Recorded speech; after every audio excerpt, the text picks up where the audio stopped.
I'm going to call this meeting to order. And we'll start with the Pledge of Allegiance. I pledge allegiance to the flag of the United States of America and to the republic for which it stands, one nation, under God, indivisible, with liberty and justice for all. Roll call, please.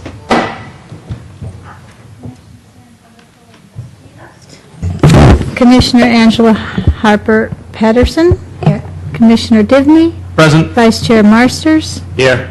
Chair Clapper. Present. Okay. We'll start off with public comment. Public comment is limited to items not on the agenda.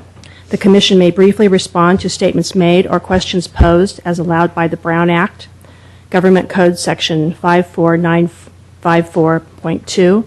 However, the Commission's general policy is to refer items to staff for attention or have a matter placed on a future Commission agenda for a more comprehensive action or report. Is there any public comment on any item not on the agenda?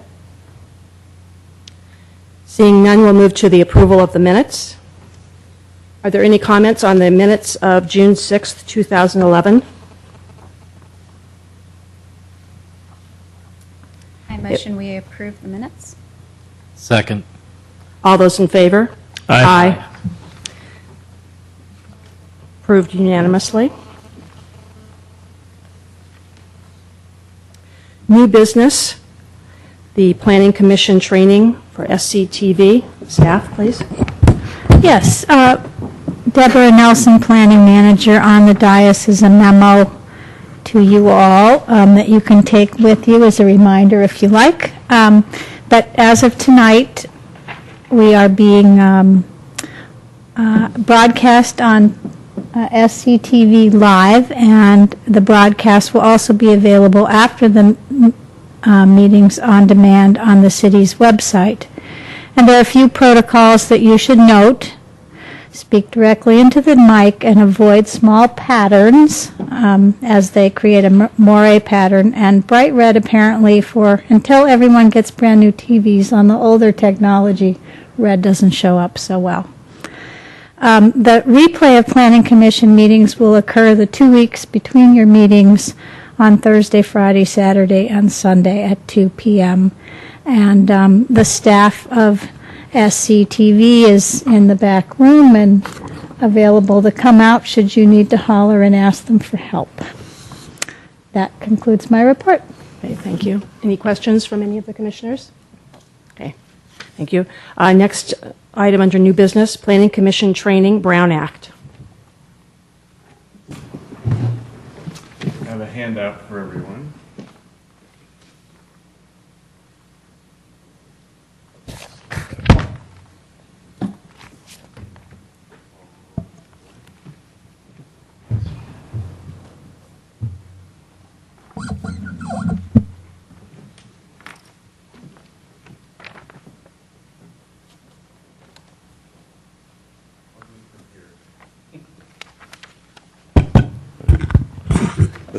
I'm more used to this at city council meetings, so I'll do it from here to address you directly rather than cranking my neck. So the Brown Act, we decided a few months ago to provide the Planning Commission with an update on the Brown Act because we do have some new members, and you've probably received some training on the Brown Act, but it's good to have a reminder and have the opportunity to ask questions of me in this type of a format. So the Brown Act was first enacted in 1954. It's been amended several times over the years. It's named after Ralph M. Brown. It's the first open government law and provides a balance, attempts to strike a balance between public access to meetings of public governing bodies and the need for confidential candor, debate, and information gathering. It creates a presumption in favor of public access, so that's extremely important as you review some of the elements of the Act. Who's covered by the Act? Planning commissioners are covered by the Act. Standing committees are covered by the Act. But subcommittees that are for a limited purpose to to study an item probably are not covered by the Act.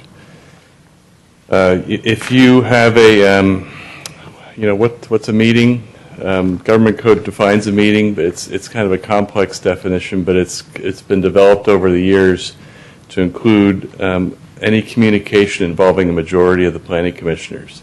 So we have 5 commissioners. So it's okay to talk to one other commissioner, but never talk to 2 other commissioners about something in your subject matter.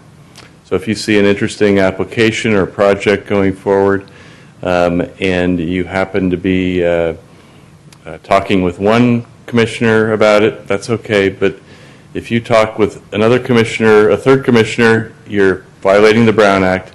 If you use an intermediary to communicate with another commissioner, that could be a violation of the Brown Act. So if you talk with your spouse, and your spouse talks with that third commissioner, you could be violating the Brown Act. You really have to be careful about that. The way I remedy that is by saying, look, I'm talking with you about this, but don't talk with these other commissioners because I've already talked with this commissioner. And that can insulate you from liability because it has to be an intentional action on your part to communicate it. But what I like to say to city council commissions is you don't want to be in a position of having to defend yourself. So don't even go to that extra step of, well, I never intended to do that. We've all read about articles in the newspaper from people who've been accused of a Brown Act violation, and naturally they say that. Most people don't intend to violate the Act, but the intention of doing something can just expose you to being accused of something that it's a very uncomfortable position to be in, notwithstanding the fact that it's a criminal violation to violate the Brown Act. You don't want to be accused of that. And you can be fined by the FPPC for a violation of the Brown Act. Fines can be, they can be stiff, and the city will not pay them for you. It is your violation. So again, direct communication, intermediaries, technological devices. Don't be typing on your BlackBerry and communicating with other planning commissioners during a meeting, or don't send out blanket emails and don't solicit a response to your emails. If you get an email from staff, only respond to the staff member. Don't do a reply to all. Those are all things that could be construed as a meeting. You don't want to have a meeting without a posted agenda. There's exceptions that you should know about. Those are on page 2 of my handout. I already covered the first one, communications with one other member. You can attend public events where the general public is invited. That's okay. We advise that you not sit near each other, or you could sit near one of the other commissioners, but not in a group. It's just, again, that gives the appearance of a potential meeting occurring. Attendance at subcommittee or public meetings of other agencies. So if the County of San Mateo has an item concerning the sheriff's contract, you can go as a group to the Board of Supervisors meeting to listen to it. You just, again, same advice, don't sit near each other.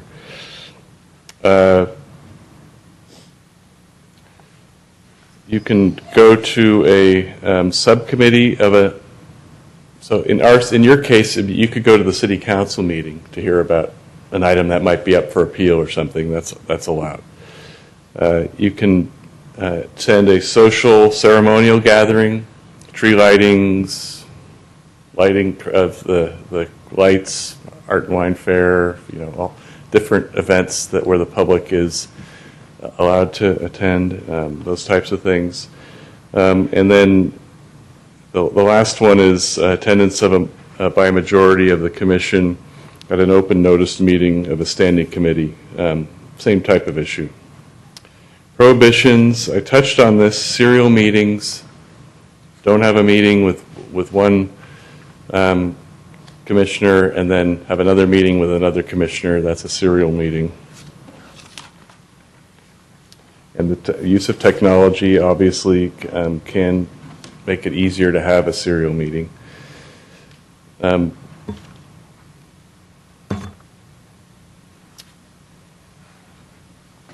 The item B deals with individual contacts between council members or commissioners and applicants or members of the public is allowed so long as there's no commitment to vote in a particular way and disclosure of the contact is made at a public meeting. This is more for quasi-judicial type of matters, which the Planning Commission, many of the things you hear are quasi-judicial because you're evaluating a use permit. You're doing that tonight. Those are items that you have to disclose your contact with the applicants because you don't want to be accused of having of being biased for or against a project. You want to you're standing there, sitting there as a commission. You're supposed to evaluate the facts of any of those types of applications and render a decision based upon the facts. You're entitled to have opinions. It's just that you want to make sure that you have the opportunity, you give the applicant a fair hearing and opportunity to be heard on those types of applications. I think I already covered item C on page 3. And conference calls, again, use of technology. Location of meetings. There's a reason why all the City Council and Planning Commission meetings happen in San Carlos, because they have to happen in San Carlos.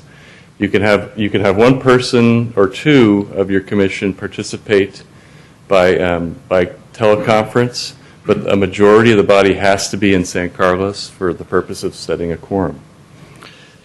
There are some exceptions. Comply with the court order, inspect real property. San Carlos, I don't believe, owns any real property outside of the jurisdictional limits, so that wouldn't apply to us. Meet and confer with federal officials. I had that happen when I was representing San Bruno last year, where the City Council went to Washington, D.C. to meet and confer with federal officials about the pipeline disaster. You can meet with legal counsel. If my office happened to be outside of San Carlos, which it's not, you could meet with me at my office. And you can participate as a member of a joint powers agency. San Carlos is a member of many joint powers agencies, and sometimes their meetings take place outside of San Carlos in Belmont or in Redwood City, for instance. Notice and agenda posting requirements. You've all heard this before, but 72 hours before the meeting, we need to post the agenda, and the agenda descriptions have to be a reasonable description of the item you're considering and the action that the commission intends to take. At the Planning Commission level, it's pretty simple. We're considering a use permit, and you're deciding tonight on the later item whether to approve or deny it or approve it with conditions. There are special meetings only require 24-hour notice. I don't think in my 15 years of advising San Carlos that we've ever had a special Planning Commission meeting, except perhaps a joint meeting with the City Council at some point. It is possible. You can have emergency meetings. Has to be you have to have a majority vote of the council, and the issue has to arise after the posting of the agenda. That does not. For an emergency meeting, you don't even need 24-hour notice. You just have to have the vote at the meeting, and then you add the item to the agenda. Let's see. Public rights. We have public comment because of the Brown Act. It's always on our agenda. We also have to have public comment on each and every agenda item. So not only is there that general public comment, which we reserve for items not on the posted agenda, that's so that all the general items of discussion and concerns of the public can happen during that particular item. But on each particular agenda item, we always ask. I think it's good practice to ask, the chair to ask, is anyone here to speak on this item? Because some people might not know our procedures, so they don't pull the slips that we have at the back of the room. People might have a disability. It might be hard for them to get the slip or fill out the slip. They might be hard of hearing, so they didn't understand the instructions. So it's always good to ask that as just a general policy. It's a good habit to be in, and then we don't have somebody standing up after you've already considered and voted on an item saying, I wanted to speak on that item. It's just a little cumbersome sometimes. We also have to provide the materials as soon as they're available to you as a commission. the staff has to provide that information to the general public. So in San Carlos, what we do is we post the agenda at the same time the packet is put online and made available at the planning department or the city clerk's office, as the case may be. Closed sessions, I'm not going to spend a lot of time on that because you'll rarely see those. On occasion, we've had a closed session when the city's been involved in litigation. That's one of the items that it's permissible to have a closed session when you have a pending litigation item. City is currently in litigation, or there's a threatened litigation when we have someone standing here and saying, I'm going to sue the city of San Carlos, and that's a threat of litigation, and I can have a closed session after someone does that. It's still governed by the posting requirements, so I wouldn't be able to do it at the same meeting, but I could call it at a future meeting if the commission or usually the city council decides they'd like to hear more about that issue. Real property negotiations in San Carlos. We've done that when we were in negotiations to purchase a few properties on the Wheeler Plaza area, and so the city council gave directions to the real property negotiator as far as terms and other things, because obviously there's a public interest in not letting that information out until an offer has been signed or that type of thing. Public security, that's pretty self-evident. Labor negotiations, again, that happens from time to time. San Carlos's different labor groups are represented by unions, and it's permissible to have a closed session to talk and instruct your labor negotiator to talk with the labor groups. Let's see, liability claims, yes, same, that's sort of a pending litigation item. Trade secrets, city could potentially have some trade secrets. Charges involving information protected by federal law, conference involving a joint powers agency, audits. And at the end of my presentation, the best for last is the penalties for violation. It could be a misdemeanor, especially if you know or have reason to know the meeting was required to be open to the public, an injunction, and potentially, this is the key one, I think, for everyone here, the potential award of attorney's fees is huge because everyone knows that attorneys are expensive, and the city will not be in a position to defend you in many of these types of allegations. Referral of a member of the legislative body to the grand jury.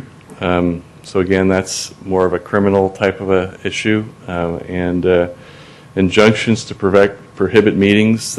That means the court is involved in the city's meeting process, and that's never a good thing to have a court, either federal or a state court, managing your meetings. And then the last one, declaration that the actions were void. That could happen if there was, if that person who violated the Brown Act or persons who violated the Brown Act made it so that the vote was not a majority vote for the decision. So I know I probably spoke pretty fast, but if you have any questions, I'm here to answer them tonight, or you can check with me later if you'd rather. I know I will have some questions, but I'd like to hear from the other commissioners first. Scott? Greg, I have one question to start off with. Under prohibitions, I guess under number B, the question about disclosure of contact is made in a public meeting. What type of disclosure are you talking about? If you've met with somebody multiple times, do you have to list, or do you just talk about the fact that you've met with this individual? It's going to depend on the circumstances. If it's a complex project and you've met several times, again, the key is to avoid a perception of bias so that your decision can't be overturned based on bias. So that's kind of the thematic approach I always take. So I would say that the disclosure should be that there was a contact or contacts. You don't have to say on this day. I think that's going too far. But I met with the applicant or the opponents 3 or 4 times over the past 2 weeks, and this is what we talked about. We talked about their concerns about the project. We talked about they didn't like the height of the project or whatever issues came up. And then I think it never hurts to say, and that's information that I have considered as part of this, but I'm here to hear at the public meeting. Again, that's to assure everyone that you're open to hear all the evidence before making a decision.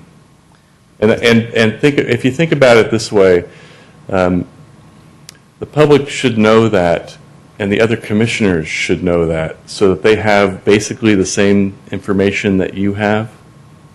And it doesn't have to be every detail, but just they know that these were concerns that these groups that may not be in attendance at the hearing and may not say anything at the hearing, but they're there, and everyone knows what those concerns were. And does this go back to pre-planning commission days? So does this go back to prior to being on the planning commission for us? I think if you met with someone and it wasn't about the thing that is on your agenda, that's not something you'd have to disclose. It's the whatever's on the agenda that you discussed, that you're considering that night. Thank you. No question. Commissioner Dibny? Commissioner Harper-Pedersen? I actually don't have any specific questions, but I'm sure I will. You can call me offline if you like.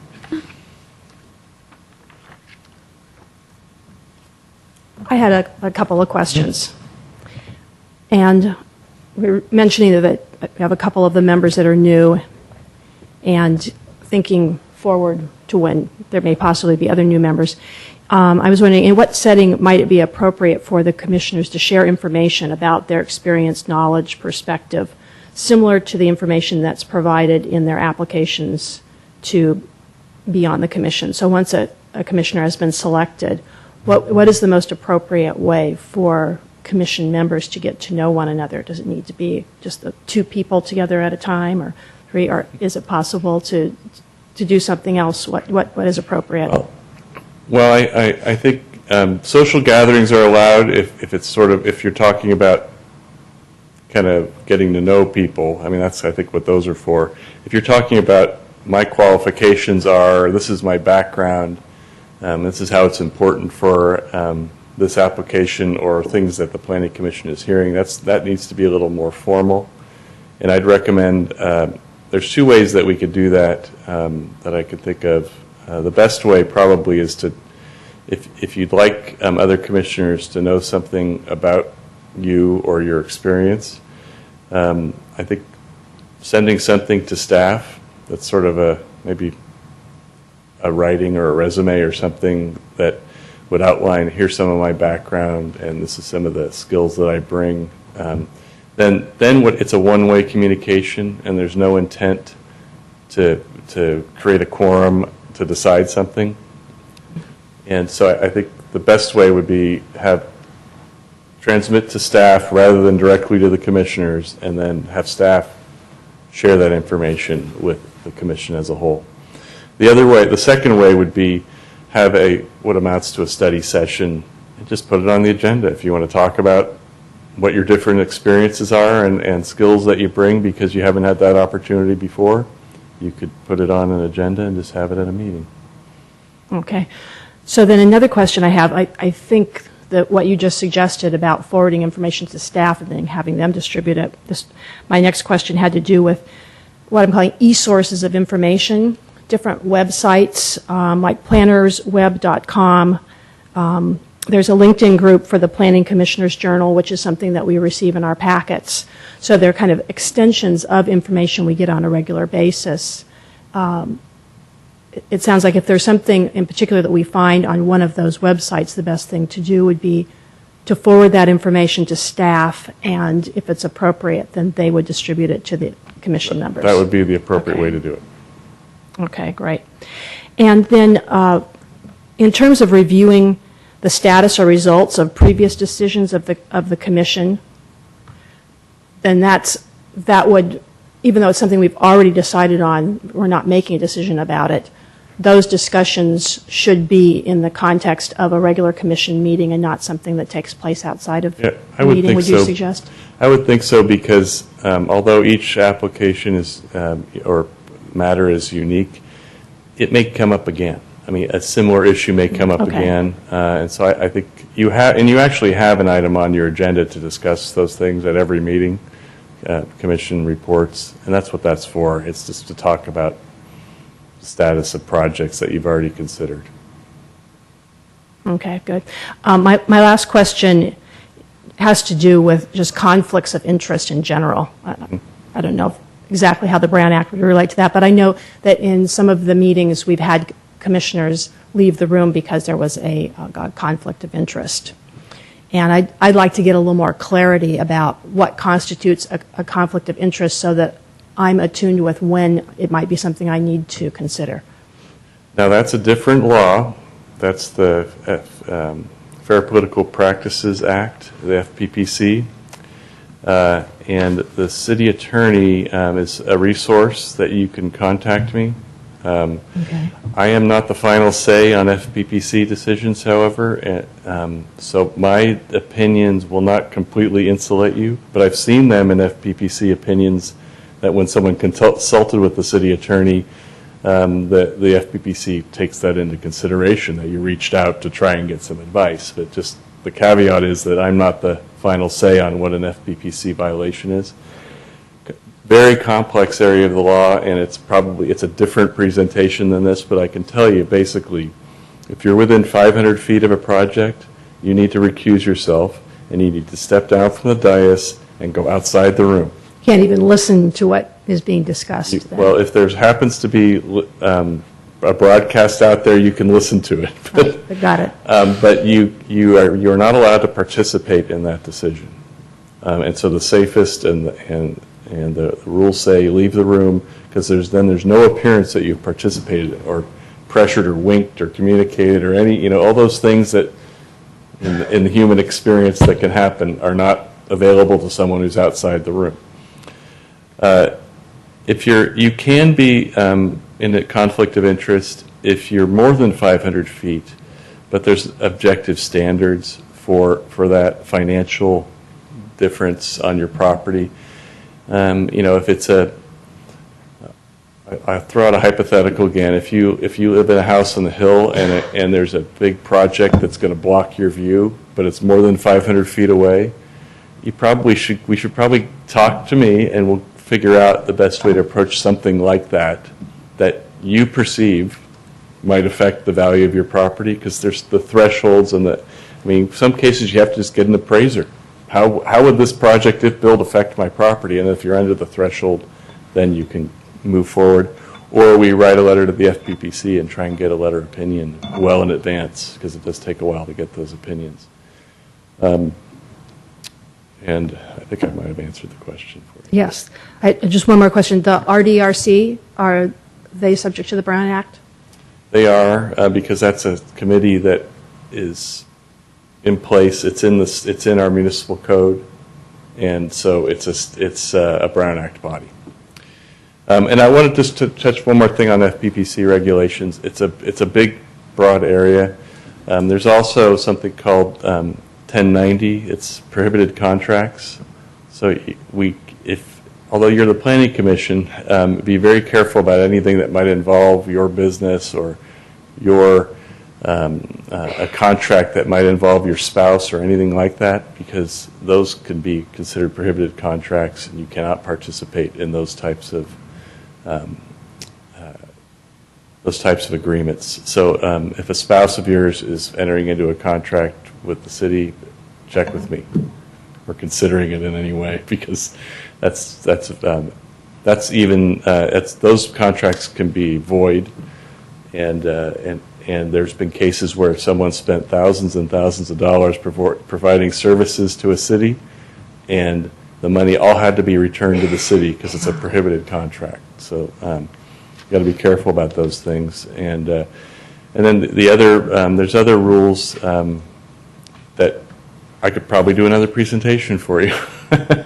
But there's FPPC training you do on that too, that you have to do periodically. So some of you may not have had to do it yet. But you'll Is that find something out. we should be scheduling for a future meeting? Yeah, Then? Is that your suggestion? I would love to give you a presentation on FPPC, but it'd be very general because I'll have to tell you it is a very complex area of the law. It's much more complex than the Brown Act, and there's everything from sporting events, tickets, being taken out to dinner for people, the $440 annual threshold. You cannot accept gifts more than that without reporting them. Some are actually prohibited.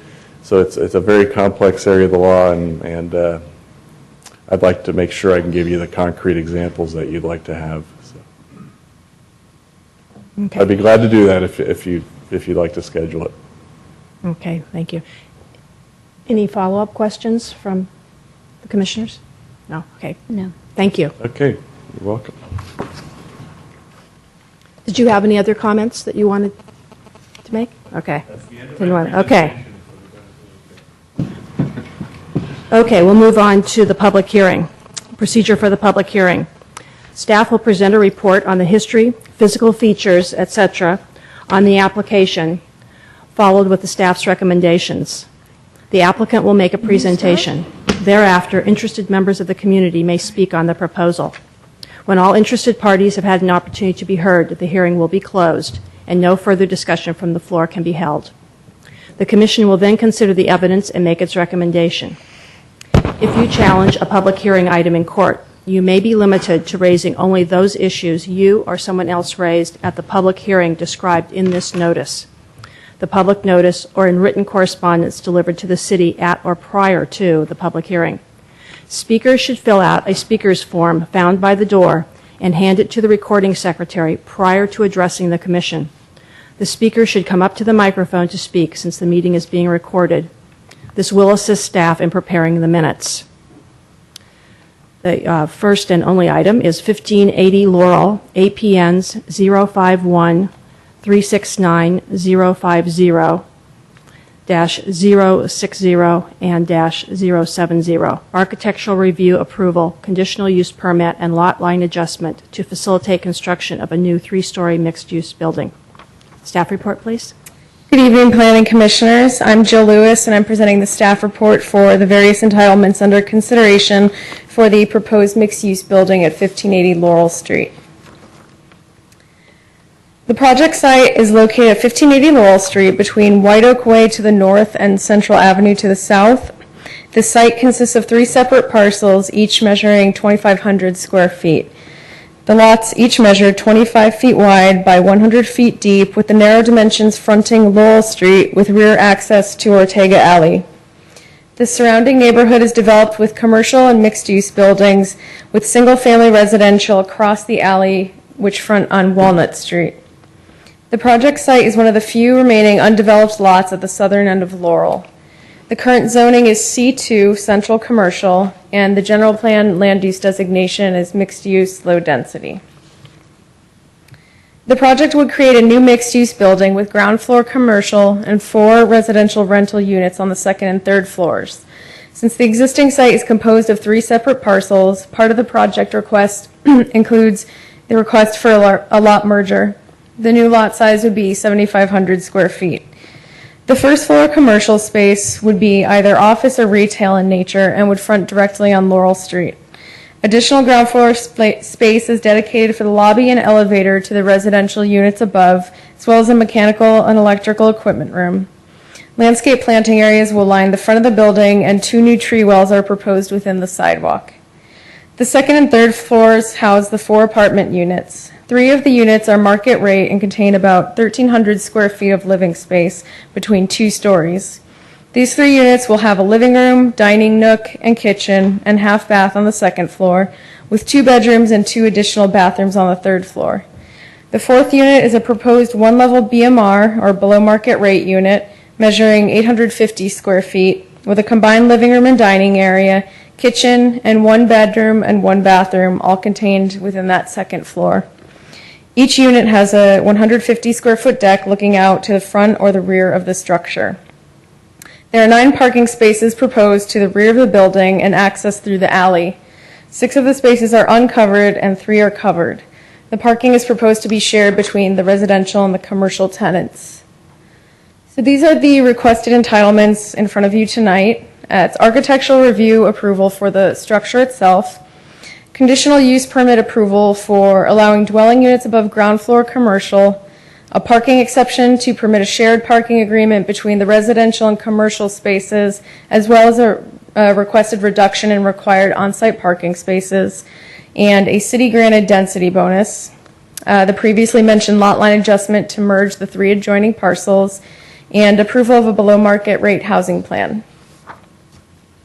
This is a little difficult to see, but this is the site plan with the ground floor commercial space. You can see the 6 uncovered spaces and the 3 covered parking spaces at the rear of the structure. So the 2 new tree wells. 2nd and 3rd floor plans. You can see all 4 units on the 2nd floor. This is the BMR unit, and the other 3 market rate units extend up to the 3rd floor. The proposed structure utilizes modern elements, including metal railings and window screens, to give the building a clean and polished look. The front elevation of the ground floor is entirely transparent, with windows and doors to give the commercial space and even the lobby an active and lively appearance.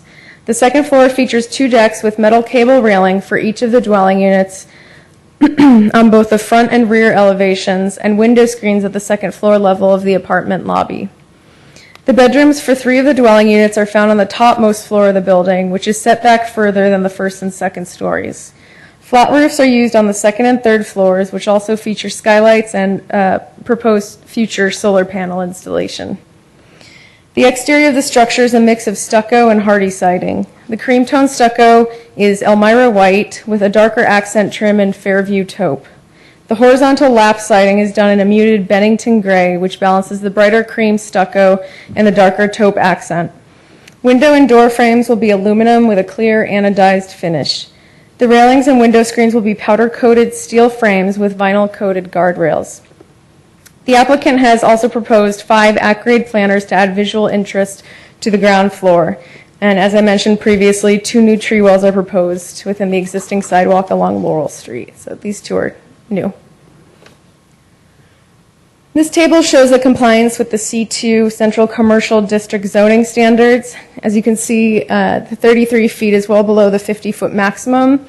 The FAR is a maximum of 1.0, and I'll get into further discussion of that in a little bit. Open space, each unit meets the required 150 square feet, and all of the required setbacks are met. So these are the architectural review findings. The proposal is consistent with Chapter 18.48 of the San Carlos Municipal Code and with General Plan Land Use Policies 8.1, 8.2, 8.5, 8.10, 8.11, and 8.20, which were detailed in your staff report. The design of the proposal is compatible with its environment with respect to use, forms, materials, colors, setbacks, location, height, and design. So now we'll move into the conditional use permit requests. The project site, as mentioned, has a general plan land use designation of mixed use low density. So the proposal to include residential units above is consistent with this designation. This designation allows densities of 10 to 20 units per acre. And with a lot size of 7,500 square feet, the density would be limited to no more than 3 dwelling units. The project would be exempt from providing a below market rate unit, but would be subject to instead paying the affordable housing impact fee. The applicant chose to instead request a city density bonus, which would allow the construction of 1 additional dwelling unit for each unit affordable to low income or lower income levels. The 4 units proposed include one one-bedroom below-market rate unit dedicated to a low-income level. Now the parking exception. The municipal code allows for parking exceptions under section 18.140.050 for new development and also for new residential units in commercial areas.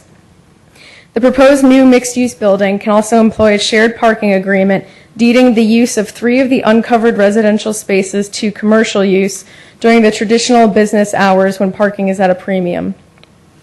After factoring in the shared parking agreement, the applicant also requests a parking exception for a total of 2 net spaces. This southern end of Laurel Street doesn't experience the same heavy on-street parking demand as the northern blocks. In addition, there are also 5 angled on-street parking spaces directly in front of this property. And further, the size of this site makes it difficult to maximize the development potential without requesting a parking exception. So these are the findings associated with a conditional use permit. As previously mentioned, the proposal is consistent with the development standards of the C2 district, and it is also consistent with the additional general land use policies 1.13, 1.14, and 2.9, which pertain to flexibility and provision of parking. Next is the lot line adjustment. Pretty straightforward. As you may remember from other meetings, the Planning Commission must approve a proposed lot line adjustment between 3 or 4 lots. And I already described all the parcels. The interior lot lines would be merged to create a 75-foot wide by 100-foot deep parcel. The below market rate housing plan, it includes 3 new market rate residential units and 1 proposed below market rate unit, which will be rented at a low income affordability level. The applicant has also proposed to take advantage of several city incentives for below market rate units, including the city density bonus, as I previously mentioned, the modified development standard calculations, and flexible parking standards. The modified development standard calculation, the applicant has requested that the below market rate unit be exempt from the floor area. So as you can see in the calculations above, if we were to include that BMR unit, it would push the floor area ratio to be, I believe it was 1.09. But by asking to take advantage of this modified development standard calculation, we subtract the total square footage of the BMR unit from the overall floor area, which gives you a total FAR of 0.98, which is just under the maximum 1.0. The flexible parking standards, the applicant has also proposed to have 1 uncovered parking space dedicated specifically to the BMR unit instead of providing the 1 covered and 1 uncovered space as required for a 1-bedroom apartment unit. Between the writing of the staff report and tonight's meeting, staff did receive 1 phone call from a property owner at 1559 Walnut who was opposed to the project due to anticipated noise and traffic impacts as well as the proposed use. But this would be staff's recommendation before you tonight to approve the project. And this is the long, detailed, formal motion, should you choose to make it. And with that, I can answer any questions you might have for staff, and the applicant and his team are also here as well. Are there any questions for staff at this point? I have a Commissioner Harper-Pedersen? Thank you. please. And forgive me, Jill, if this is more appropriate for the developer or for you. I have a question. I noticed that in the conditional use permit, the way it's written, and also the proposal from the developer, the BMR parking is uncovered, but the conditional use permit requires covered parking for disability if needed. It would seem, based on the design of the 4 units, that would be the only unit a disabled person would be able to use. It's the only 1-story, 1-level unit. So I guess I'm wondering how that would be reconciled if indeed somebody with a disability wanted to rent that property. and there's a requirement clearly that they have covered parking for their accessible van. How would that be reconciled? Excuse me. I think what you're referring to is a building department requirement. So I'm not sure if they would then sort of ask that, in the parking agreement that would be recorded, Okay. that, one of the market rate units instead have that dedicated uncovered spot. Switch it through. Okay. Let's see. What I also noticed. I think parking would probably be one of my bigger challenges, and I noticed in the CUP that it says that the Planning Commission would have recourse if at a later date we find that that there are parking and traffic and circulation issues. However, my concern would be that once the project is built, what exactly would we do about it? It doesn't seem like there would be much recourse that we could take. We could remove the conditional use permit, but then we'd have an empty building with no use. So I'm wondering what has typically been done in cases like that where there has been conditional use permit problems around parking and traffic and circulation after a project's been built. I don't know of any specific instances, but I do know it's a fairly standard condition we attach to all of our projects that involve a conditional approval. Okay. So if in 5-6 years we think that we notice a big increase in traffic and parking around that area, what recourse would we really have once the project's built to get more parking? I guess would be my question. Through the chair, we could require as part of that condition for parking that we have a CC&R instrument that describes how the parking would be prescribed to each of the units and to the retail, such that that project doesn't contribute to any future problem. Okay. And I'll just add that in my experience, when we have CC&Rs that are well written, what happens is the owners of the project, they have every interest in the world to control the parking situation in their own project, so they develop an ownership to it, and we just really haven't seen the need to police the parking in common interest developments or developments with CC&Rs because of that factor. Okay. Those are my only questions for you, Jill. Thank you. Jill, I just had one question, and that is under the conditional use permit, item number 28. What is Chapter 10? Those are references to the building code. Is there some way to, in the future, have sort of a brief description of what Chapter 10 is about? Sure. Thank you. And I just had one quick question. And this had to do with respect to the call you mentioned earlier, and you said they were opposed to the project due to noise and traffic. Was that for construction or for once it's done also, or both? Both. Okay, thank you.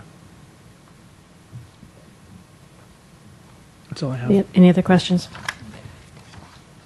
I had a question related to the very last page and that paragraph, flexible parking standards. Last page of the conditional. No. Of the whole packet. It has no page number on it, but it's the very last one. Again, it's titled Flexible Parking Standards. And in the middle of that, the fourth line down, it says parking arrangements so that there are 7 total spaces. And I'm trying to figure out what 7 spaces there are. Since there's 9 spaces, are those 7 a subset of those or something that I'm not catching on, or did that need to be changed to a 9? No, yeah, that, excuse me, the project, I believe, was updated since this part of the project description was written. Okay, great. Then I'm not missing some deeper meaning there. Okay, great. I was curious about, oh, and this is probably more appropriate for the applicant, so I'll wait until we hear the applicant's presentation. Okay. Okay. Would the applicant like to make a presentation about the project?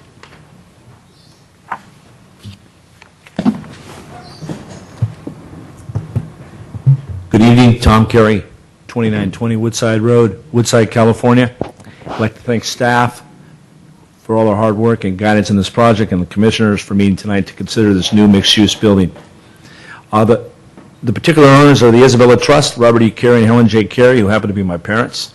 We've owned the property for 40-plus years, and we have 3 individual lots, and we thought instead of constructing 1, 2, or 3 buildings, was to combine these and put one nice-looking building, which I think my architect, Steve Kellen, will describe. I myself had my office at 790 Laurel Street for 15 years, lived in this city for 15 years. My kids graduated from St. Charles, and they attended Hillers School. So I'm not an out-of-town owner. I'm local. I don't live here right now. I'm next door in Emerald Hills, but I love this city, and I visit it quite often. The particular project, I'm going to be one of the tenants in the commercial space. I'll be probably taking I don't know how many square feet, but I'm a light user. I'm in the office maybe 2-3 days a week, and mostly I do most of my work looking at sites, and I do come in the office, but it's 2 or 3 hours. And I hope to mix the commercial space with tenants like myself. Not too many more, but this particular building is not a speculative building. It's an investment building for the family, and it's going to be, you could say, I guess I am a son, but I won't be an owner, but I will be on the site and making good use that this building is kept up to date. And I'll have Mr. Kellen, he'll describe the building in detail and what goes on. Thank you.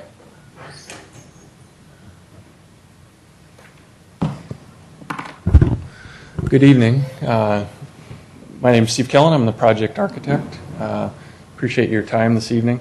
I'm going to place this up here. This was a demonstration I wanted to bring showing, a color board, a little bit bigger than what you had in your packet.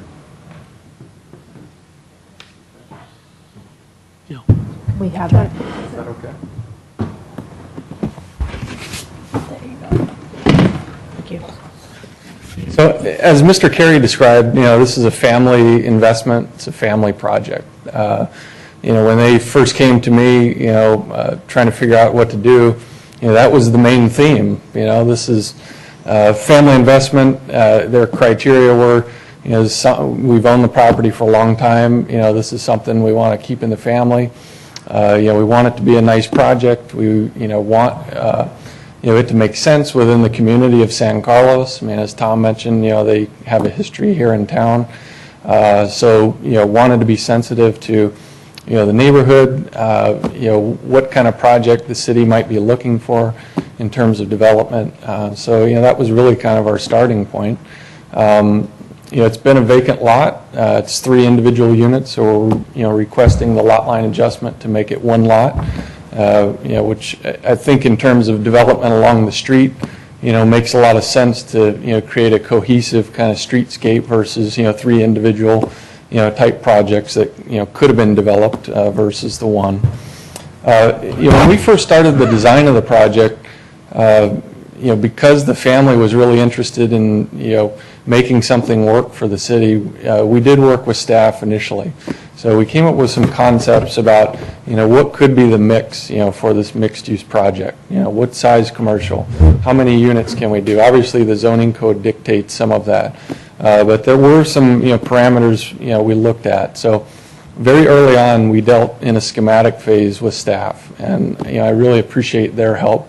But I think, that was, really important for us developing, where we've come today, because I feel like it is a sensitive project, to the specific site. So the challenge in developing this is that, you're in the C2 district. You have, essentially a 3-story building on the north side. The white stucco building there, in the picture. On the, southern side, you have, a single-story, older building. And then in the rear, we have single-family residential. So not only is it a challenge, I think, from a facade standpoint in developing the massing, but also being sensitive to the residential district. So as we looked at developing this, I think that was the key in terms of massing. How do we step back from the front street facade? Height was another concern, as staff noted. 50 feet is the height limit for this particular parcel. We're proposing a 33-foot tall building. So trying to be sensitive to a lot of the existing buildings, not maximize it. We're trying to do a sensitive type project. In the rear, kind of the main site concerns were, how do we deal with the setback with the single-family residential, and obviously the parking? How can we accommodate this site? As staff mentioned, it's a very difficult site to develop because you have to request a parking exception, essentially to be able to maximize, I think, the value of developing the lot. So, the concept for the parking is really is different than the other models that you see along the street. We recognized very early on that, the alleyway behind this site, had issues with parking. We could see it, in the existing, parking that was there. We learned from talking to neighbors that, this was an issue. Our proposal is different in that we try to bring the cars, onto the site. And we felt like this was going to be a better, design solution than, say, a tandem, parking arrangement or other elements that would have been immediately onto, that alleyway. So, that always creates a conflict in terms of, parking, who's in a garage, who might be behind them, as well as, proximity to the single-family residential. If we can get, the cars onto the site, we allow maneuverability, we allow for some landscape, we allow it to be softened, and we solve the parking that way. So the site in general, we're proposing a modest commercial space. It's 2,100 square feet, as Mr. Carey mentioned. He's going to be one of the tenants. So again, along with the family theme, he's going to be there. This is, family owned. He'll be on site. That's important to them. So he will be one tenant, 2, max 3 tenants probably in that commercial space. That has the frontage, on Laurel Street.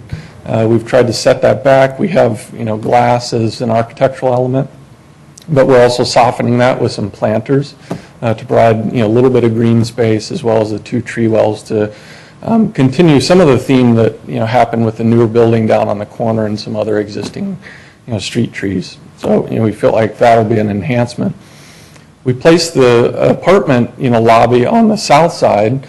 Again, as I described the street facade massing, we felt like that made sense so that, we had a lower, portion on that side that related better to, the existing single-story building. So from there, it's a 2-story lobby. There's an elevator and stair that goes up to, the apartment entry, which is on the 2nd floor.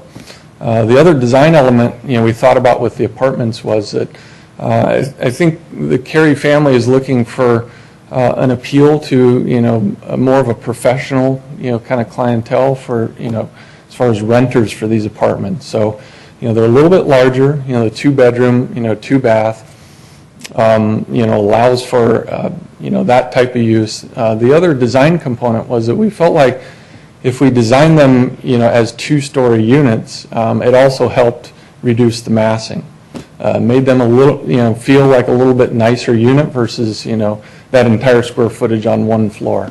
Allows for some privacy. It also reduces, the conflict sometimes you have in apartments where, the person above you is making a lot of noise. So, that's the design, of the apartments. As far as architecturally, we felt like a little more contemporary, design made sense. We utilized some horizontal lines. So, as you can see in the elevation and, in some of the massing, we tried to pick up, the same height elevations that, are working, currently on the street.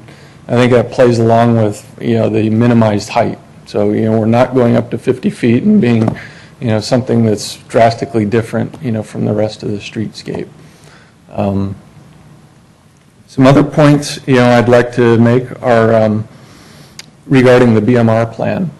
As staff outlined, we are, requesting an additional living unit, on this site. So in our BMR plan, we outline the conditions of that.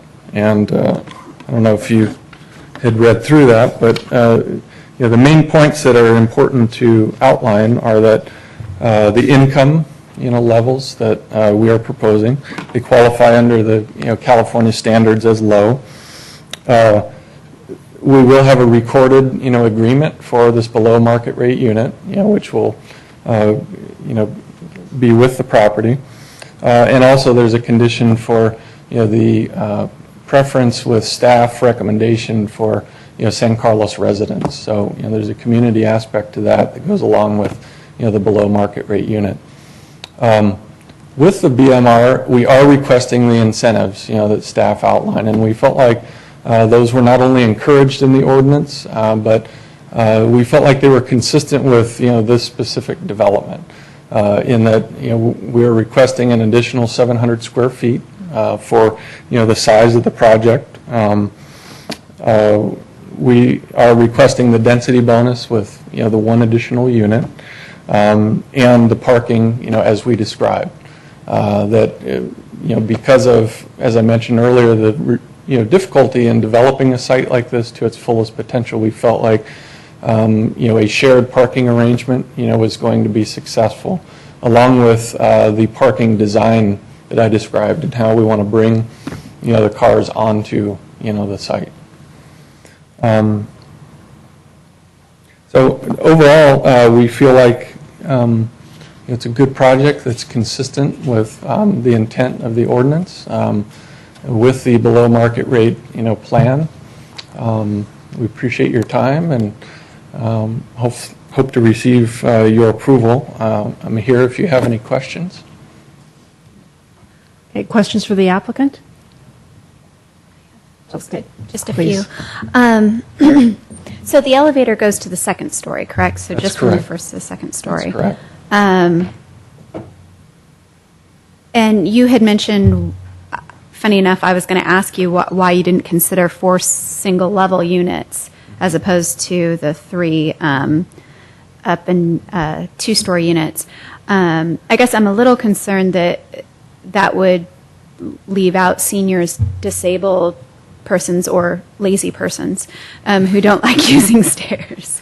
And I was just wondering, that's something you considered, of course, in the design, that other than the BMR unit, seniors, disabled, or people that don't love stairs wouldn't consider renting the property.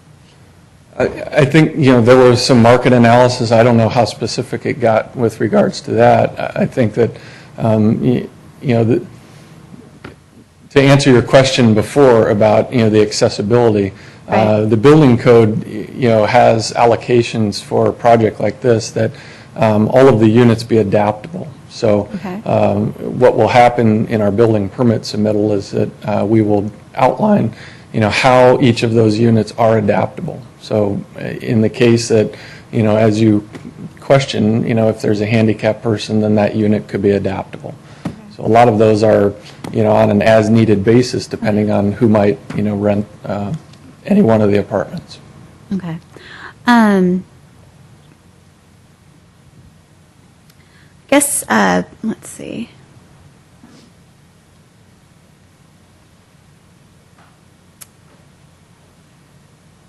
I guess my only other question would be around design. It's not really a question, I guess more of a concern. Is it just me, or does it seem like the building looks a little too modern in comparison to the white with the red clay? I don't. Maybe I'm just not seeing it, but I don't see how they go together. I do like that the side of the building is set back so that it's more appropriate for the one-story building next door. I just don't know that the setbacks on the third story, or even the setbacks of the deck on the second story, make a lot of design sense to me. It just seems a little imposing from the street. But maybe that's just me. I don't know. I just wanted to say it. It seems like it looks a little too imposing on the first and second story from the street. Okay, and I think we can come back to that when we have the discussion among the commissioners. Mr. Marsters? So I had one question about the BMR unit in the back. And I like the fact that the BMR unit is back there, and it's part of the back half of it is only 2 stories. Did you consider whether that BMR unit should be on the north side or the south side? And did you take into consideration the single-family homes that are behind there? Is there an advantage to having it on one side or the other so that it doesn't block sunlight or, views, views into their house or something like that? Mm-hmm. Yeah, I think the placement of the BMR was a result of analyzing the massing of the building and being most sensitive to the single-family residential in the rear. So, that's why the 2-story units are in the front, and then there's a single 2-story unit in the rear. We wanted to avoid as much of the 3-story presence facing the rear. So, if you look at the rear elevation or even some of the model concepts that were on the cover page of our application, you could see that rear elevation and how that creates a positive impact on the rear. I think that was the main consideration for the placement of the BMR, and how the overall building and the apartments work together, that by placing that in the rear on that second level, it had the greatest impact for reducing massing facing the rear. Have you considered a rooftop garden for that on the top of the single family? I mean, we the top of hadn't the yet. BMR. I know that there is a consideration potentially for photovoltaics, and we had not done a specific analysis to determine how much roof area that might require. So I don't know whether part of that would be used for that function. Thank you. Commissioner Dibny? No questions. Any questions or comments? Okay. I had a question regarding the commercial space. In looking at that, about how many tenants would that space? I think the plan is no more than 3 No more than in 3. 2,100 square feet. I think that's what's reasonable, within the market. As I said, Mr. Carey is already going to be a tenant, so that will be determined, but no more than 3.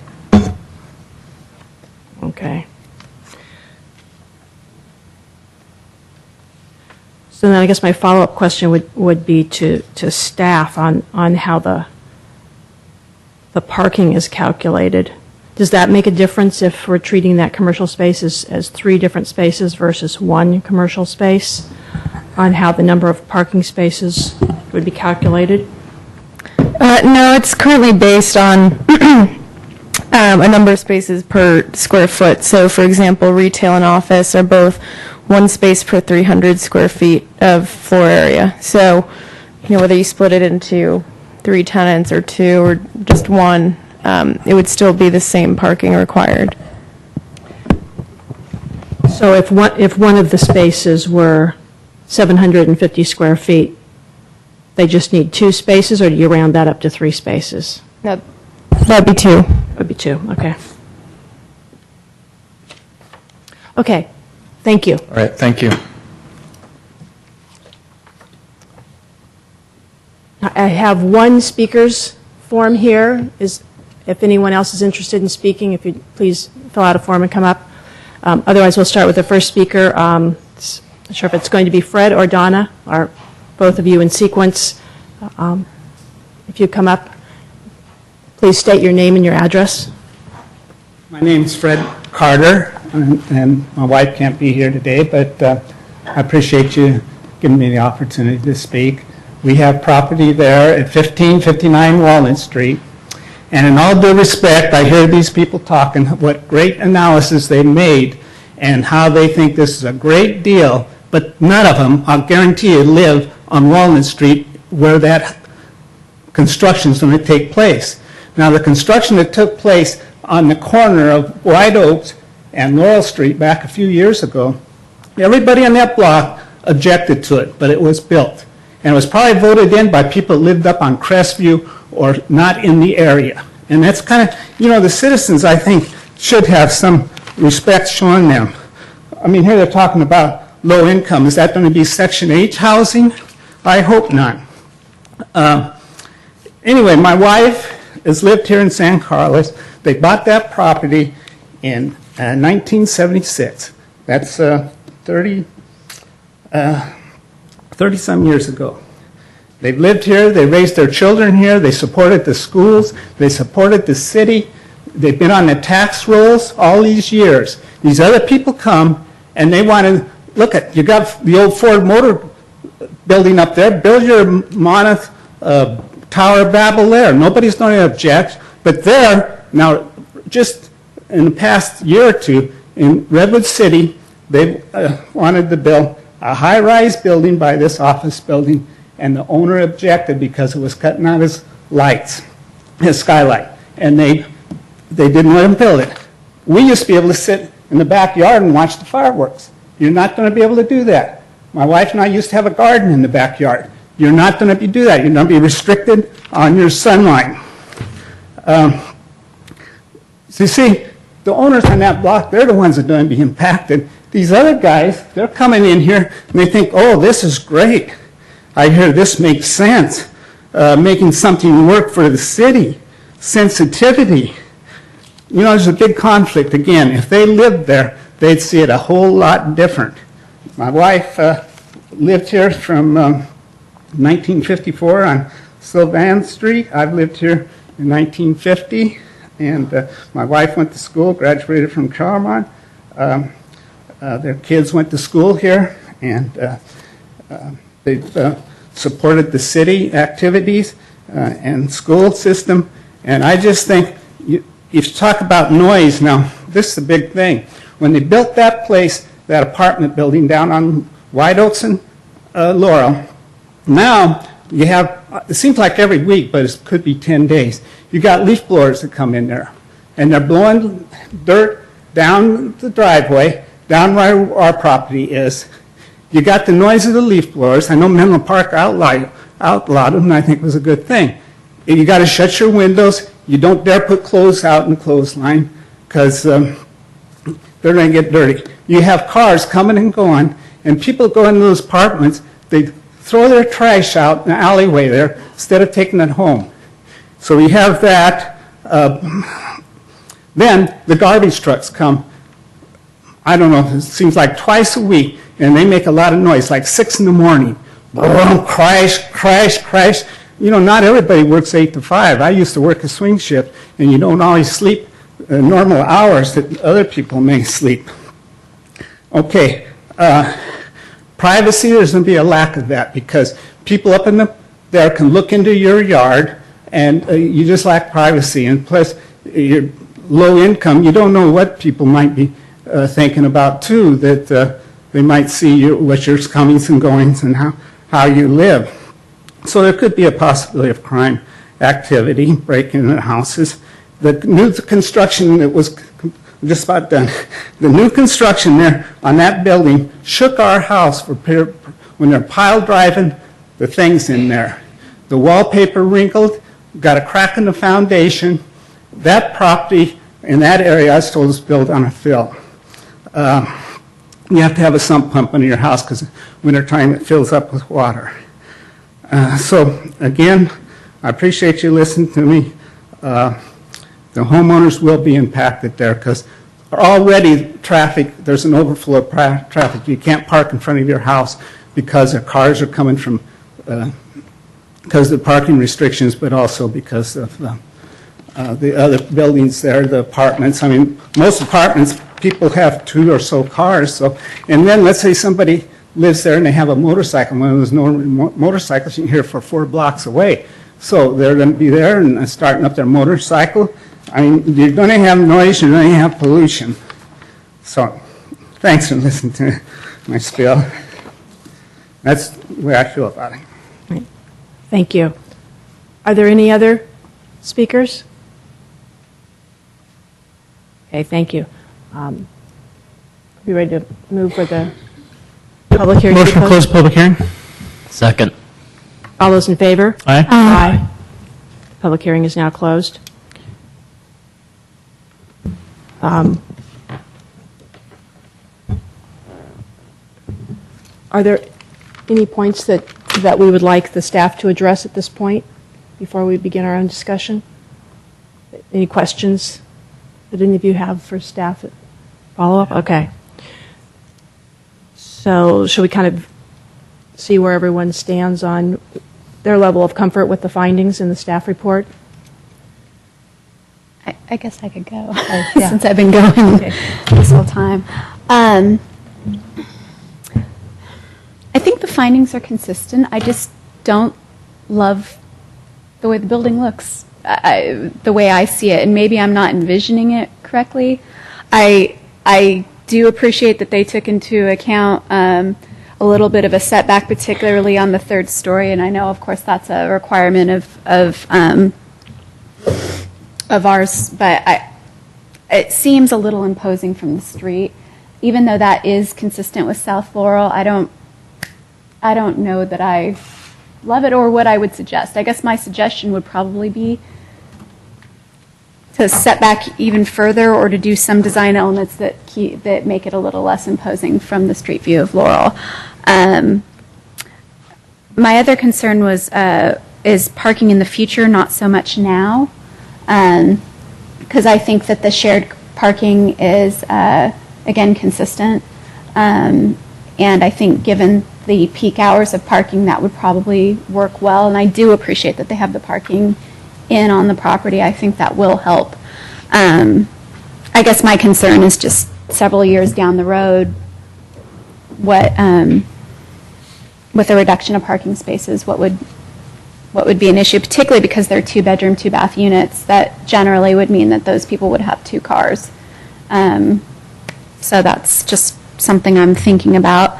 And then again, just not that everything has to be accessible to seniors or people that don't like stairs. It just seems like that would cut out a potential rental group, but as long as they're okay with it, I'm certainly okay with it.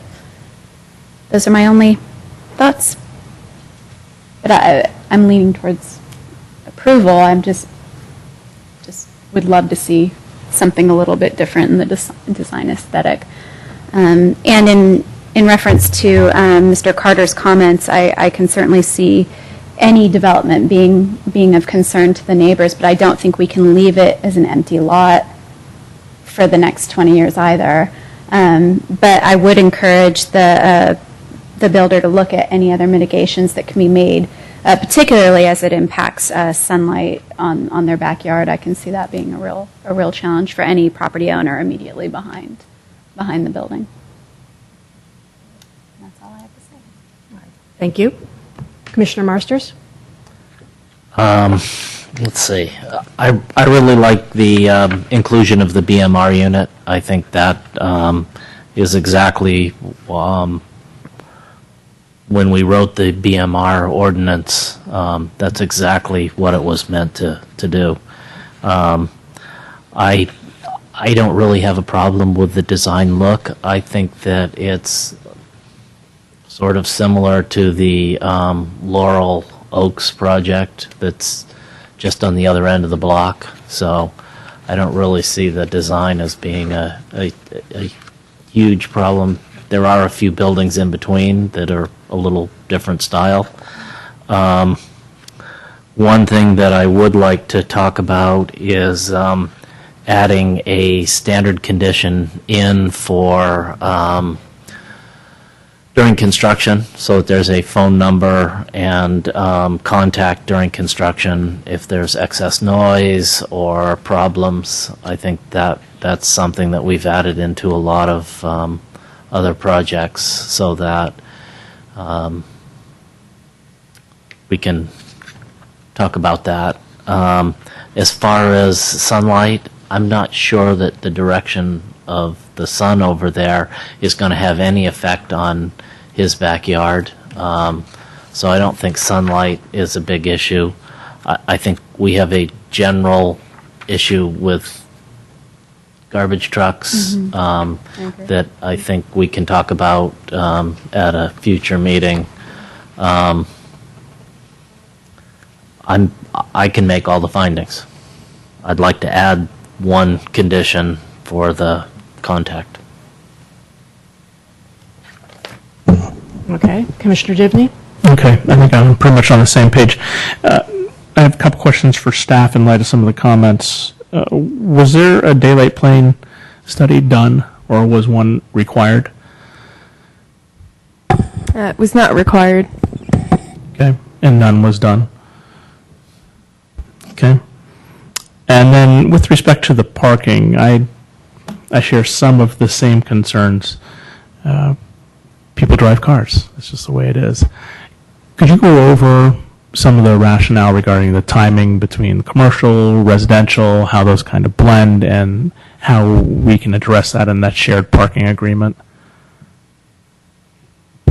I think the thought was that for the residential units, likely that the inhabitants would be working during the daytime, so perhaps wouldn't need two spaces. For the 3 market rate units, it was the 2 spaces, one covered, one uncovered. So I think the thought was that even if, one person in the house works, the other stays home, they would still have those 3 spaces, one for each of the market rate units, where the, those cars could stay there, whereas the uncovered would be the ones dedicated to be shared with the commercial spaces, which, I think the rationale was that the commercial spaces would not be used in the overnight hours, and would, generally be most used from, the hours of 9 to 5 or 8 to 4 and 10 to 6. Okay. And then with respect to the uncovered BMR spot, that's also falling into the retail/office day use? Or is that in a separate category? That is separate. That would be specifically deeded to the BMR unit. Not Deeded or just in the parking agreement? just in the parking agreement, Okay. sorry. Okay. Okay, very good. And I could probably support Commissioner Marster's addition of the phone number condition that we've done in other projects like the ones on Madera. And then with respect to the draft CCC number 6, does that section 18.204030, does that actually delineate you, Mr. City Attorney, reviewing that prior to final? Boy, Is that already baked into it is my question. I'm not sure as we speak here if it does, but the condition probably specifies. It does not echo what we have on condition 10, which is recorded in a form satisfactory to the city attorney. Well, I would be the person who would make sure it conforms with the code. The code? Okay, so you're comfortable with it. That's really all. Okay. And then with respect to that condition and number 10, we just say prior to final. Are we referencing COO? Are we referencing, what are we referencing? It would be final inspection by the building department. Okay. Do you think we ought to clarify that? That's probably a colloquial term, but I think Yeah, it is.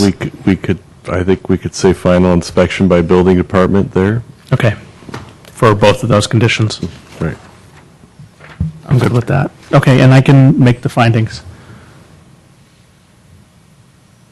Okay, thank you.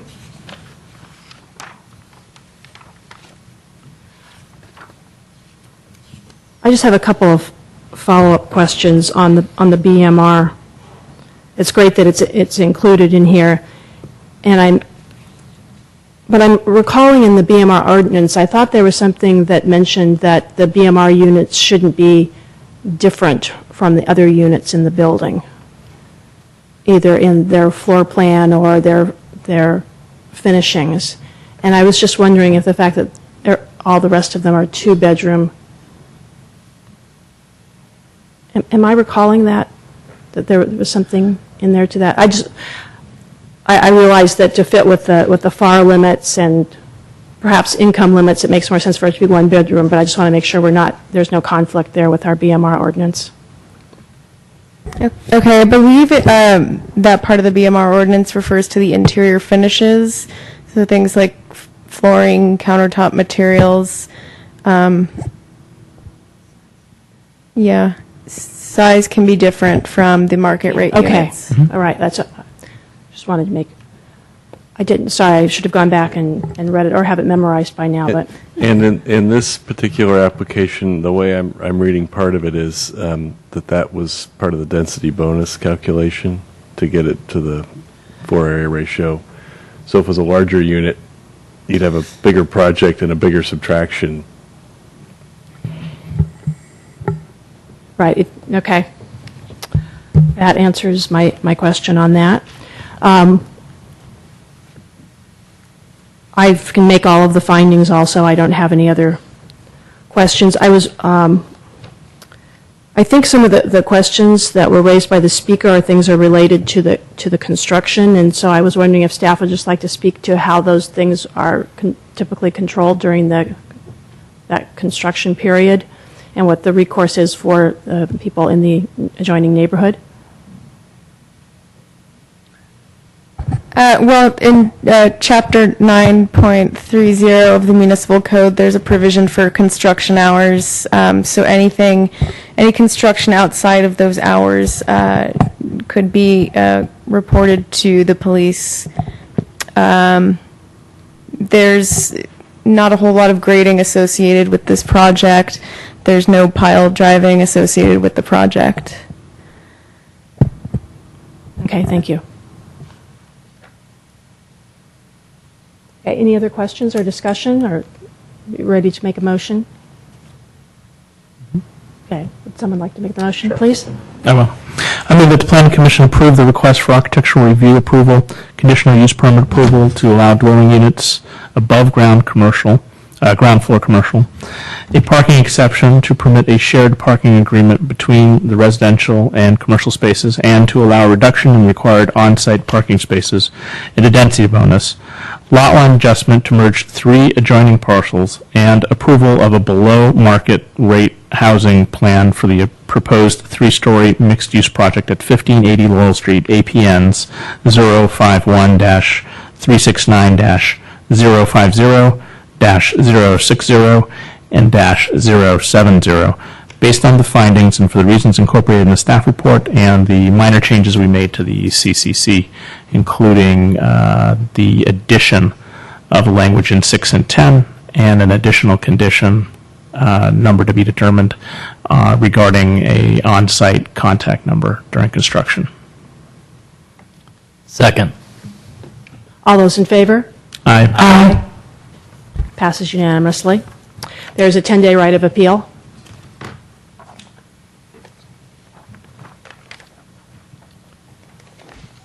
Okay, moving on to reports, correspondence, and general information. A report on recent city council actions. Staff? Yes, the city council approved the budget and the planning commission work plan as was presented by Chairperson Clapper.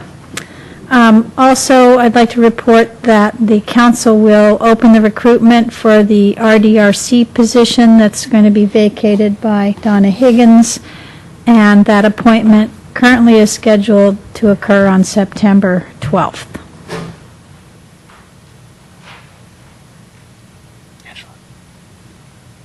Okay. Oh, of course.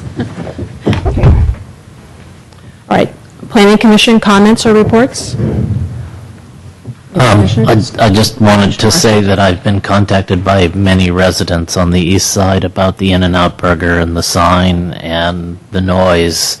And so I just wanted to let everybody be aware that a lot of them have stopped me or called me or anything. They're not very happy about that situation, and I know they're talking with both staff and In-N-Out Burger executives to see if there's some way that can be addressed. And what are their specific concerns? The ones that I've heard, are the noise from the trucks loading and unloading. Is it the noise relative to the hour? To the that they're hour, there? yes. It's not necessarily that the noise wouldn't be appropriate at 7 in the morning, but at 4 in the morning, the lift gate going up and down is awakening many of them. The other concern is the light and the fact that the light shines into their neighborhood and into their backyards and into their houses. And so they're looking for ways to work with both the city and In-N-Out Burger to address that. As you've probably seen in the news articles and everything that they have been. Yes, but I appreciate hearing it from what you're exactly hearing instead of something that's been Yes. generalized. Thank you. I'm just curious, is that not something that anybody thought about before, that might be an issue before Yes. we built said In-N-Out It was Burger? actually brought up by Okay. Chair Clapper. Okay. That That this might be a the challenge. lighting was an issue. That was just curiosity on my part. Thank you. Yes. And I believe the conditional use permit addressed several of those things. Yes. Didn't it? And that's what they're going back and asking about. Is that a correct Yes. summary from what you heard? Okay. Commissioner Givney, anything to report? Commissioner Harper Pedersen? No, nothing to report. Okay. I'm just wondering, once the new member of the RDRC is selected, if you have a Brown Act presentation for the RDRC members, if that would be appropriate. I know it's a smaller group, but I think it's just as important, and I think there may be not the same level of clarity about some of the things that you brought up, and I thought that was very helpful for us to hear today. Yeah, especially the quorum issue, because the RDRC can't talk with another member of the RDRC outside of the meeting. Chair Clapper? Yes. Could we also request an FPPC presentation? Yes, that was the next thing I was going to ask for also, that we have that put on a future agenda where it will not take it, into the following day. So, in other words, a short agenda. An Unless there's some reason for which. overview of the highlights of Yes, that type would of be great. presentation, rather than a treatise, because there are thousands of cases and opinions. Something would give us enough information to know that we should be asking more questions and getting that wonderful detailed Well, view of it later. I want to give you the tools to spot issues when they come up, and that'd be the goal of the presentation. That would be great. I was wondering, as part of the binder that I got when I first started on the commission, there were things like a contact list with names and phone numbers and things like that. And I'm guessing maybe you got a more updated version when you received your notebook. I'm just wondering if all of the commission members could get an updated version, or if we all should deal with the old version that we used, and we're not allowed to contact the new people. No, just kidding. But Contact numbers for like for the other, commission members? the other commissions, city council, Oh, we sure. had several Yes, pages that were in yes, little yes, plastic yes. page protectors, and Yes. that's something I would be interested in. I don't know if other members of the commission would also be interested in having that, given that we should only use it as we have been previously directed in this meeting relative to the Brown Act. And that I wanted to ask the other commission members if they were interested perhaps in future meetings hearing about status or follow-up on some of the projects that we have approved in the past, whether they're currently ongoing or they've been completed. For example, the In-N-Out Burger thing is maybe something we will be hearing more about, but maybe there's some other projects like 665 Prospect. It was completed. Thank you for that report, Commissioner Divney. I would like to permanently put Commissioner Divney on the agenda for reports so that we can assign him a project. Every month, would you like to report on that project being completed? Let me take care of August now. 1001 Laurel is complete.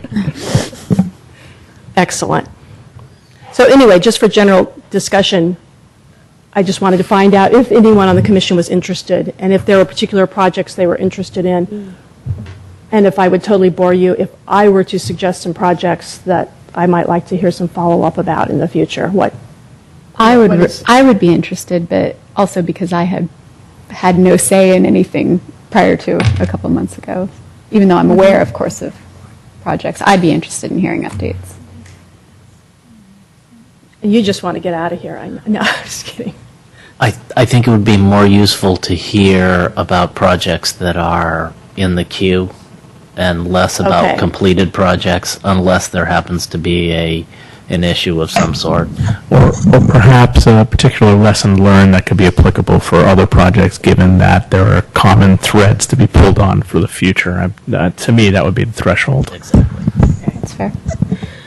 So here's an example. The cell phone antenna that's going in, the faux tree that's going in up on the 260? hill, yes. Then I don't think that's still on appeal. it is still on appeal. Yes. Okay, that's, Pending our finalized minutes, right? Right. You said a fake tree, though. Were you speaking towards the Heather Drive? the Heather, yes. Oh. Yeah. Those are two separate ones. I believe that one's come in on a building permit because the appeal was denied. Okay. I was just curious. Okay, so we'll just kind of wing that as people have interest in things that are either coming up or have happened. Does that sound fine?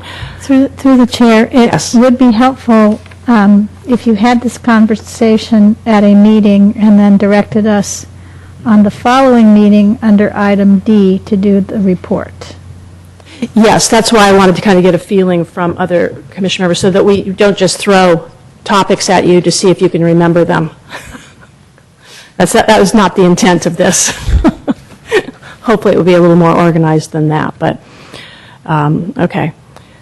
Oh, and then the other thing was, should our primary source of information, like the general plan and the current ordinances, be what is online?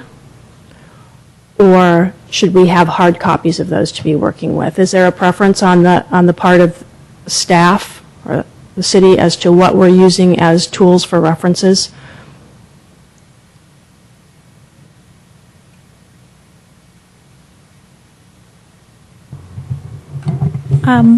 Through the chair, I think we have provided everybody, but we'll look to make sure, because you've adopted a couple new ordinances in the last year or so. But I think everybody has the most current and paper copy. Then the website is updated within a couple of months of adoption of all the paper copy versions, so that one is up to date. Okay. For not only the zoning ordinance, but the rest of municipal code as well. Okay. So I put it to the commissioners, do you feel like you have the information that is easy for you to use when we're going over a project like the one today or any of the ones we've done in the past? So far. Okay, Yeah. I just want to make sure everyone felt like they had the right tools and they knew what the resources were. And I know my copy of the general plan is the old one. I mean, it's not the old one, it's the one before it was finally approved. So it has lots of little notes and stuff like that, which works fine for me just to look at, but then I always go online to see what the final version looked like. But I don't have not that I need more paper in my house related to this, but I just wanted to find out if there was a preference as to what we were working with. Is that true for anybody else? We got a box in our office. We can get them to you now. I have an updated general plan. I'm good. Mine is right here. So. I assumed you had the most recent Yes. version. Okay. All right, then perhaps this is my own personal thing that, no, that's fine. I I wanted to make sure I was not using incorrect information. So, okay, that's I think I've used up more than my time. On to correspondence. Okay. Planning staff comments, reports, and updates of current projects. Yes, you all received, hopefully, if you've picked up at the library, the draft release of the zoning ordinance and the companion package of municipal code amendments, which will come before you on August 1st. We will also put out a staff report, and if there's any amendment to any of those, the resolutions for you to consider, the zoning map consideration, will all be part of a package that we will release on Wednesday of this week. So that means formally it's on the website on Thursday of this week, the 21st. That will give you 10 days rather than just the longer weekend to review what you'll be reviewing on August 1st. Okay. Deborah? Yeah. Is the expectation that we're going to get through this whole zoning code in one meeting? The city council agenda for the zoning ordinance will be September 12th and September 26th. So if you need time in the interim between when we need to kind of start looking at, well, you can take as long as you want, actually. Okay. You could, I just wanted could to know continue if to another meeting. if our expectation was it was going to be one meeting or probably more than one. We will prepare all the documentation that you could consider it in one meeting. It'll be a staff presentation and a presentation by the consultant team. But it's really up to you as a group. Thank you. My second item is the East Side Connect project, which is a public works project, but you all have some interest, and I think we'll bring it to you as a study session, is as a result of a grant application that community development did with Public Works, and we got $2.8 million to do improvement to Old County Road and East San Carlos Avenue. We were at the city booth at the farmers market on the first Thursday of July, and Commissioner Harper Pedersen came by and said hi. And we will also have that booth on the first Thursday farmers market in August, which I believe is the 4th. Additionally, went out last week was a notice to the residential community on the east side of a community open house, and there's flyers on your dais, which will be held Saturday, July 30th from 10 to 2. It's a drop-in. Give your design ideas to the consulting team about what improvements there might be. And then there's a business owners meeting on Tuesday morning, July 26th, between 8 and 9 at the Kelly Moore Paints Conference Center, and that will be really focused on impacts to the businesses and their concerns, but certainly that business members may go to the open house as well. And that is my report. Thank you. Okay. Anything else? This meeting is adjourned.